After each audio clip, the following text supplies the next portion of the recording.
बिहार वालों, बताना, दिल्ली तक अपनी आवाज पहुंचाना कि नहीं, ऐसा नहीं होगा, कभी ऐसा नहीं होगा, कभी ईमान का, कुरान का सौदा नहीं होगा। हमें तुम कत्ल कर दो, शौक से मंजूर है, लेकिन शरीयत पे किसी मुद्दे पे समझौता नहीं होगा। ये सैकड़ों किलोमीटर से आए हुए लोग धूप की शिद्दत में खड़े हैं, तो इनकी मौजूदगी को सलाम। मुझे पता है नया पाने की चाहत में पुराना छूट जाता है, नया पाने की चाहत में पुराना छूट जाता है। तुझे अपनाऊं तो मुझसे जमाना रूठ जाता है। मोहब्बत पढ़ने लिखने में बहुत आसान है, लेकिन मोहब्बत को निभाने में पसीना छूट जाता है। इमारत शरिया के एक बुलावे पर पूरे बिहार, पूरे बंगाल, पूरे उड़ीसा, पूरे झारखंड के कोने कोने से आए हुए अपने हमउम्र साथियों को, अपने बुजुर्गों को सलाम करता हूं। अगली थोड़ी देर आपसे मुखातिब रहना चाहता हूं। दिल्ली में बैठी हुई सरकार एक बिल लेकर के आई है, वक्फ अमेंडमेंट एक्ट। हम ही को कातिल कहेगी दुनिया, हमारा ही कत्लेआम होगा। हम ही को कातिल कहेगी दुनिया, हमारा ही कत्लेआम होगा। हम ही कुएं खोदते फिरेंगे, हम ही पे पानी हराम होगा। हमारे आबाओ अजदाद की दान की हुई जमीनें दिल्ली में बैठी हुई सरकार, दिल्ली का हाकिम लूट करके अपने धन्ना से दोस्तों को देना चाहता है। इसलिए यह बिल लेकर के आया गया है।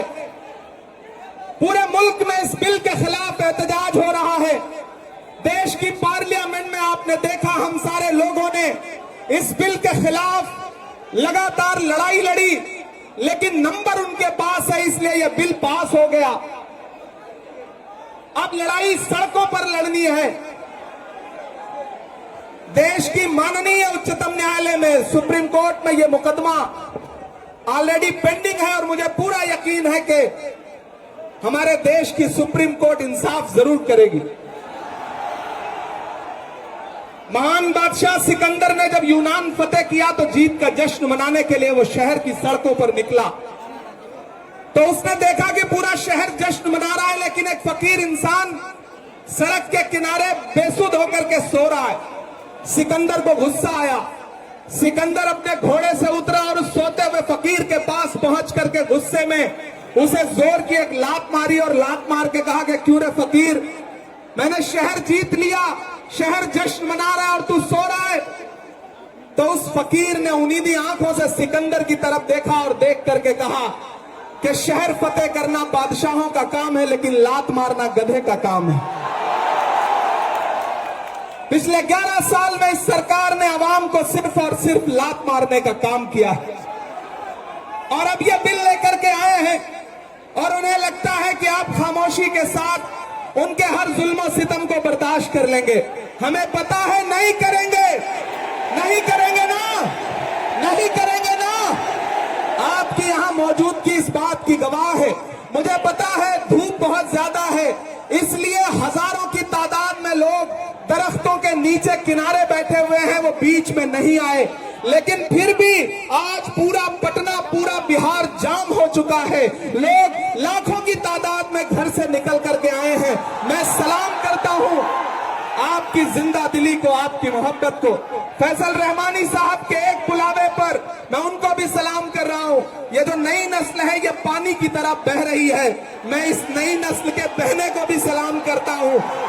बहुत तकरीर नहीं करनी है, बस इतना कहना है कि नहीं, ऐसा नहीं होगा, कभी ऐसा नहीं होगा, कभी ईमान का, कुरान का सौदा नहीं होगा। बिहार वालों, बताना, दिल्ली तक अपनी आवाज पहुंचाना कि नहीं, ऐसा नहीं होगा, कभी ऐसा नहीं होगा, कभी ईमान का, कुरान का सौदा नहीं होगा। हमें तुम कत्ल कर दो, शौक से मंजूर है, लेकिन शरीयत पे किसी मुद्दे पे समझौता नहीं होगा। एक आखिरी बात आपसे कह रहा हूं साथियों, आप एक चीज जहन में बिठा के रखना कि अगर ये बिल लोकसभा में आया और इसकी हिमायत में अगर 250 से ज्यादा वोट पड़े, 288 वोट पड़े, तो इस बिल की मुखालफत में लोकसभा में 232 वोट पड़े। लोकसभा में मुसलमान सांसद सिर्फ 24 है, तो 200 से ज्यादा इस देश के हिंदू भाई, दलित भाई, सिख भाई, ईसाई भाई जो मेंबर ऑफ पार्लियामेंट हैं, वो लोकसभा में रात के 3:30 बजे तक इस बिल के खिलाफ वोट कर रहे थे और आपसे कह रहे थे कि हम आपके साथ खड़े हैं। ये है इस मुल्क की गंगा जमुनी तहजीब। ये जो लहराता हुआ तिरंगा है, इस तिरंगे में जो आपका रंग है और जो उसके ऊपर अमन का रंग है, भाईचारे का रंग है, उसके ऊपर भी जो रंग है, ये तीनों रंग मिलकर कह रहे हैं कि ये मुल्क नरेंद्र मोदी जी की जागीर नहीं है, ये मुल्क हिंदुस्तान के हर इंसान का है, हर इंसान का है। और हम अपने आबाओ अजदाद की जमीनों को बचाने के लिए, खानकाहों को बचाने के लिए, इबादत गाहों को बचाने के लिए, कब्रिस्तानों को बचाने के लिए जो कुर्बानी जरूरी होगी वो कुर्बानी देंगे। हम सड़कों पर बैठेंगे। मैं सरकार से कहना चाहता हूं कि जमहूरियत अकड़ से नहीं चलती है जिल्ले इलाही, जमहूरियत इस किताब से चलती है।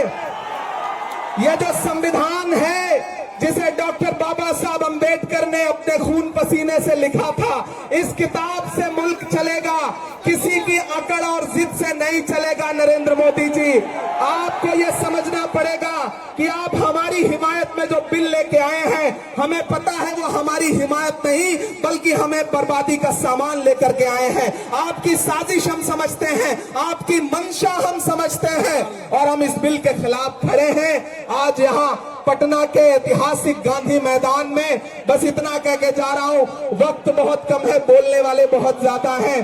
बस इतना कह के जा रहा हूं कि हम आतिशे सोजा में भी हक बात कहेंगे, कुंदन की तरह दहर में ताबिंदा रहेंगे।